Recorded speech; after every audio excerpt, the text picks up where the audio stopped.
अस्सलामुअलैकुम, आप देख रहे हैं होराइजन न्यूज़ की खबर शामिल करते हैं। साहिवाल से म्यूनसिपल कारपोरेशन के बुलंद दावे मगर कारकर्दगी सिफर, लाखों के फंड्स का बेदरेक ज़िया, आला हुकाम से नोटिस का मुतालबा।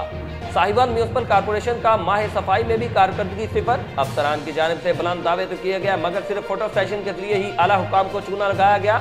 इनायत इलाही कॉलोनी गली नंबर 9 में सीवरेज के निज़ाम के बेहतर न होने की वजह से इलाका मकीन के इंतकाल के बाद उसकी मैयत को गली में रखकर बैठना भी महाल हो गया। गुज़श्ता माह दिसंबर में लाखों रुपए का फंड लगाया गया, जिसकी वजह से भी सीवरेज का निज़ाम बेहतर न हो सका। मुतलका अफसरान को शिकायत दर्ज करवाने के बावजूद भी इनके कानों पर जूं तक नहीं रेंगी।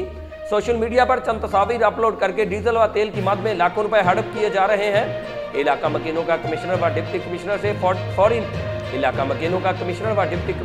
फौरी नोटिस का मुतालबा। रिपोर्ट शान अहमद, नुमाइंदा ख़ुसूसी साहिवाल, होराइजन न्यूज़ की पाकिस्तान। मज़ीद खबरों और अपडेट्स के लिए हमारे YouTube चैनल को सब्सक्राइब करें, बेल आइकॉन को प्रेस कर दें और हमारे Facebook पेज को लाइक कीजिए।